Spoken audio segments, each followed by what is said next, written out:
Ako si Michael Camos, nagpuyo sa Calbion, Dalpuga, Iligan City. Tulo ka tuig na kong Kutita Feeding Program, biker sa Lisod, Kiwalan, Bishop. Pinaagi aning programa, nakasib ko gamay kwarta o nakapalit ko gluti sa Urban 4 Association, nakatukod o gamay nga balay nga amuan na. Ako si Flor Condi, bakery owner sa Flor's Bake Shop dari sa Roosevelt Saray, Iligan City. Product ko sa Pelmico training program. Og nagpaghuman ako og training, naghimo ako og bakery. Og nagpasalamat ko nga naka-join ko sa Kutita program, kaya nakatabang ko sa mga tarbahanti og nakatubos ko sa among boarding house tungod sa Kutita program.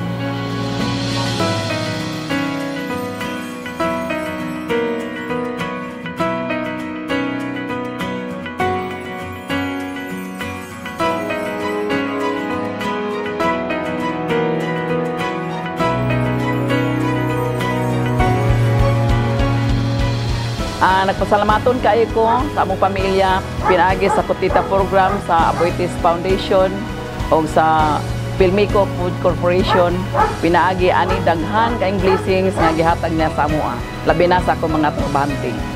Usa nga gikadasig nila, kanunay gyud sila nagpakita sa pagtuon ug live sila kauban sa ilang mga magtutudlo ug dili lamang ang akong mga apo ang kadaghanan nga niapil ni ining Kutita Feeding Program.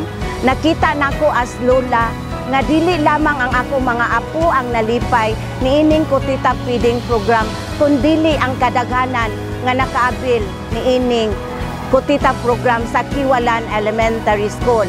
Naghuhugas muna sila ng mga kamay, tapos nagdadasal bago kumain. At saka pagkatapos naman nila kumain, nagdadasal ulit sila. Nagpapasalamat po kami sa Pelmico Food Corporation sa binigay nilang Kutita Feeding Program. Naging ugali na nila na inaabangan talaga nila yung feeding program ng Pelmico. Maraming salamat po sa Pelmico Foods Corporation sa naging tulong ninyo sa Kiwalan Elementary School.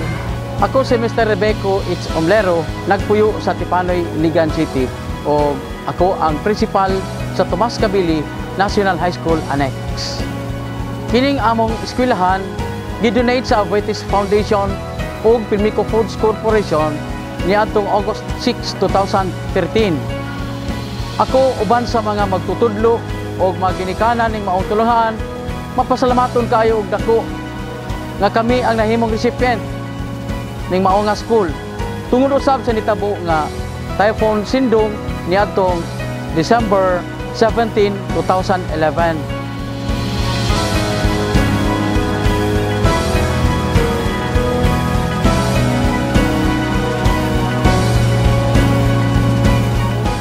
I'm Nelda B. Bacolio from Luinap, Iligan City, Principal 2 of Kiwalan Elementary School.